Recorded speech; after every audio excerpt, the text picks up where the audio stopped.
Twisted Sisters. Story submitted by Robin from Queensland, Australia.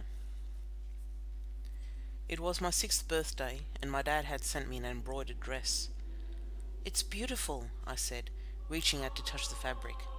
"No," Mum snapped. "It's going back," she said. "It's too big." But it wasn't too big. The problem was that Dad had sent it. They'd recently split up. Mum had always been uptight, but now that she was bringing me up on her own, she became abusive and sometimes even violent. I knew better than to argue with her. Mum was Catholic and determined I be educated by nuns and priests, so I went to a Catholic school near where we lived in Malvern. Father Dominic Phillips was the priest there.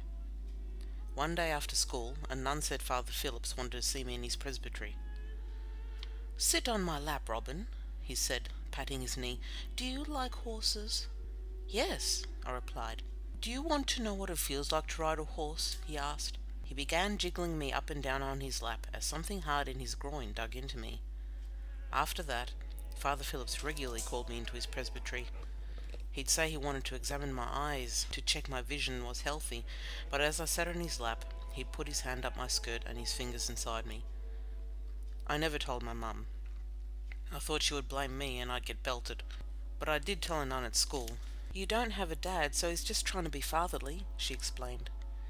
But my father had never done anything like this. The abuse continued for 2.5 years. After I left school, I got a job as an insurance clerk and started saving as much as I could. My dream was to be a fashion designer, and I'd won a scholarship to study design.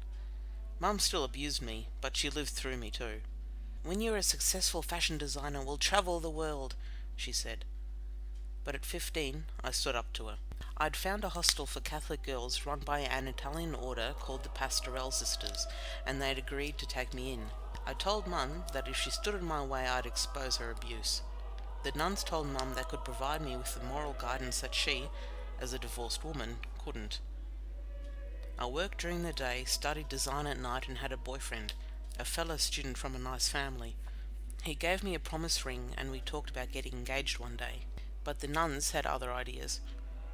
"If you joined the order, you could study design in Italy," a senior nun told me. It was an amazing opportunity, but I'd always wanted to get married and have a family one day. "You wouldn't have to stay forever. It will be like a holiday where you can study too. You'll get a new family and a new mum," the nun told me. I still wasn't convinced. The nuns brought in a priest who told me there was no higher calling in this world than to be married to Christ. Completely brainwashed, I started to believe him, and I agreed to go to Italy. I stopped going to college, gave up my work, and ended my relationship. The nuns told me I shouldn't tell my mum about my plans.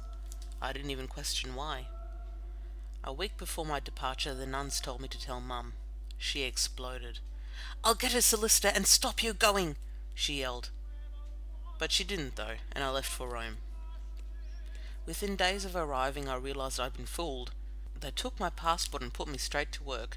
I'd get up at 4 a.m. to labour in the gardens picking potatoes, and then have to crawl into a giant kitchen cauldron to scrub them clean. One day, one of the priests called me into his office and forced me to give him oral sex. I didn't tell anyone. I knew no one would believe me. Even if I'd been able to escape the convent, I had no money, no passport, and nowhere to go. Taking pity on me, a nun gave me a comforting hug. I was starved of love and affection, and it felt good.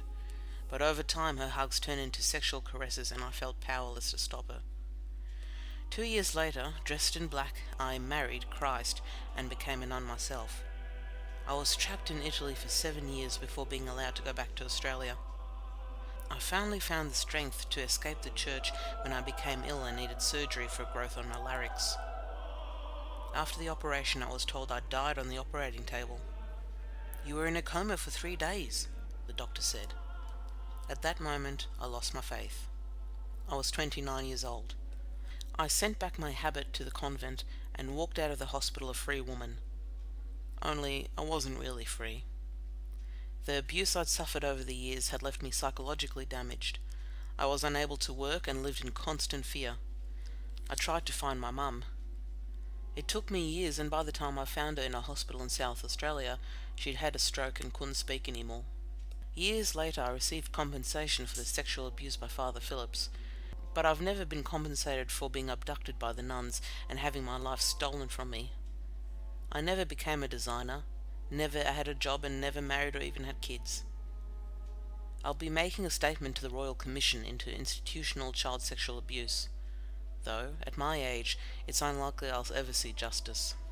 But if my story makes one young woman think hard before taking holy orders or inspires other victims to come forward, then I reckon I've achieved something with my life. Like the 5-minute story you just listened to? Check out our channel for more 5-minute movies and click the subscribe button below to be notified once we publish another story. If you'd like to submit a 5-minute story to us, please send us a message through YouTube. If you'd like to stay anonymous, we can change your name for the story, but remember, your story does have to be true. Take care and keep listening.